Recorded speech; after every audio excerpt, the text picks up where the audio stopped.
I did not expect it to be nice today. Well, here in North Carolina, we've been having like hurricanes or whatever throughout the whole week, and it's been raining like crazy. And yo, it was projected to be like a thunderstorm today. We're just calling for rain and thunder and blah blah blah. But as you can see, it looks quite amazing. Well, as you know it, we'll be working on the Lude today. She's sitting right here, but we got all this in the way. I don't want to be in the hot sun sweating like crazy because I already do that at work. So let's go and get this garage cleaned up real quick. Yeah, looks a lot better, don't it? All right, Lude, you may proceed. The Lude is facing this way because we're gonna be working on the back of the Lude, specifically the rear wheels. I got a little something for the Lude. Let's go and go check it out real quick. Oh yeah, more SPC parts.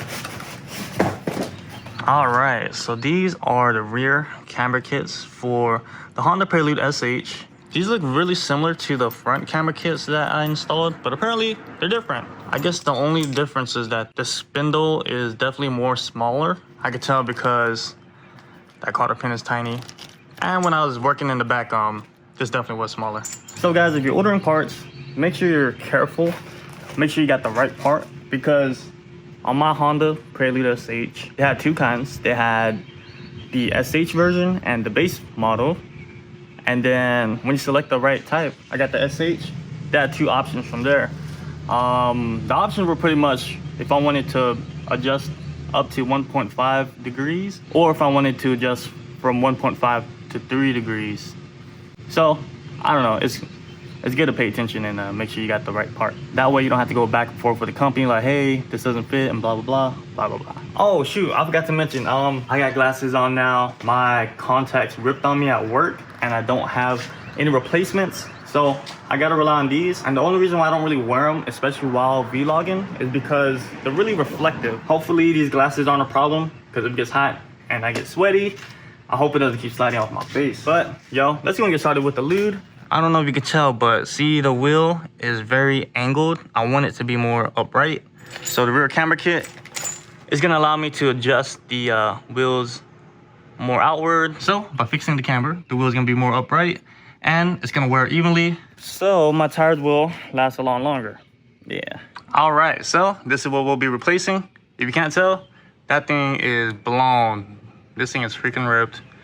These were ready to go anyways. All right, so we just need to separate this ball joint from the knuckle right here. I could use this hammer to the spindle directly because I'm not gonna reuse this, but for the sake of practicing safe procedures, I guess, we're gonna use this bent rubber mallet.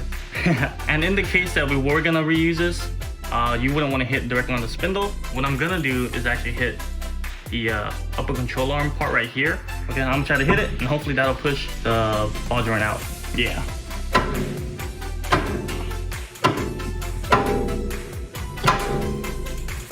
Is it safe to hit right here? I hope so. Maybe I should hit down on the knuckle. You know what? I was just kidding. We're gonna use this hammer and hit directly on the spindle because I don't got time to be playing. Jeez. There we go. Oh man, I can't even take this control arm out, yo, because these nuts won't come all the way out. See? What the heck? Wow. What it is that they're bolted right here. So I gotta loosen these. There's one all the way in there as well. Guys, I just came across more problems. So I'm definitely able to reach this one and loosen it, but the one all the way in there, I can't really reach it from this angle. So if you notice, there's like a hole right there. And if I remove this cover, it's gonna give me access to that bolt. Sounds easy enough, right? But y'all, check this out. I had to remove my trim piece or whatever this is called, this panel, and I gotta remove this whole panel just to reveal this circle right here. Oh, actually, wait, is this a freaking plug? It's a plug. Oh man, wow, I'm tripping. Okay, just kidding. I guess I was making it harder than it's supposed to be. Huh, what's new? All right, finally got the control arm out.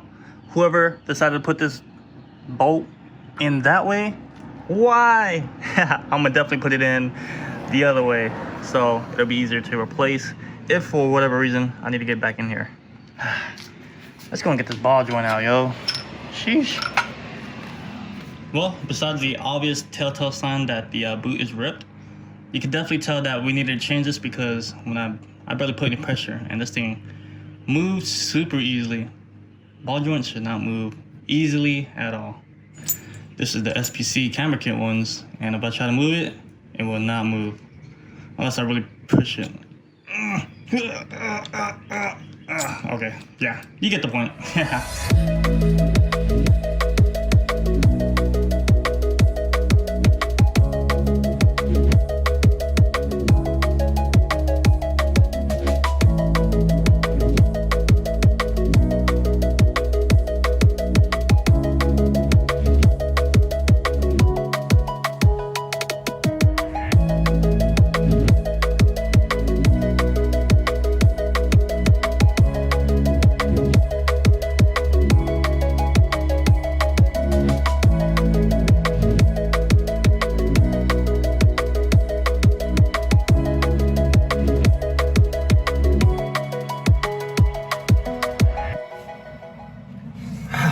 Man, don't you hate when the part you took out is a lot harder to put back on? Like, I'm struggling to get the freaking coilover back in. Yo, this is crazy, man. Freaking tired.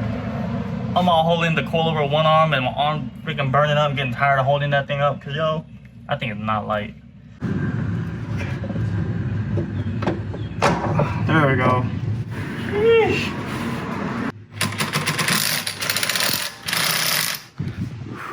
Man, that took a lot longer than expected. But what's new about that? We started at like what, like noon? And it's about 3:30 now. Actually, I think we started at like 11. Who knows? All I know is it did take a while.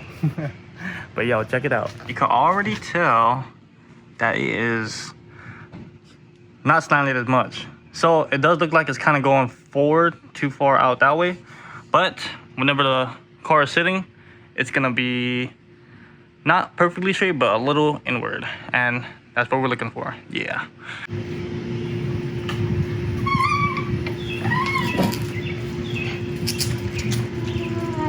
Oh man. Sheesh. Wow, dude, that looks pretty close to perfect. I don't think I'm gonna have to adjust it anymore. What do y'all think? It looks pretty close to straight. Remember, we don't want it perfectly straight. We do want some camber. I'm not sure why, but I recall reading somewhere that you want a little bit of camber because it just helps with the tire trail and blah, blah, blah, blah, blah, blah. Yeah, because I'm thinking it has to do with like, if it's too perfect, it'll easily go, you know, left or right. So when you kind of tilt it, it's gonna keep it straight. You know what I mean? I don't know. If you're a tire guru, leave a comment down below and explain to all these people what the deal is with that. All right, so I just put it to McDonald's and I am about to order. But anyways, driving here was kind of weird. I was kind of scared because I was like, yo, the Lude definitely feels different and it was a little more noisy. I guess it's a sound the car would make when you put new tires on and they're just like, they just need to be broken in and worn down a little bit. So I'm thinking that extra noise is from you know, the tire being readjusted and it's just sitting differently and wearing down a part of the tire that hasn't been worn down at all. You know what I mean? And the Lude definitely feels weird. Like, it feels a little more responsive, as in like when I kind of turn my steering wheel, it feels like the back is kind of like wanting to turn too. I don't know if it's a bad feeling or a good feeling. I probably just gotta drive a little bit more. Hold up, about to order. Well, alright guys, thanks for making it to the end of the video. I hope you guys enjoyed today's video. Seems like almost every weekend I got something to do with the Lude. But, I mean, that's car life for you. But yep, it seems like that COVID thing is dying down. Hope you guys stay safe out there and keep on keeping on. Yeah! Alright, deuces.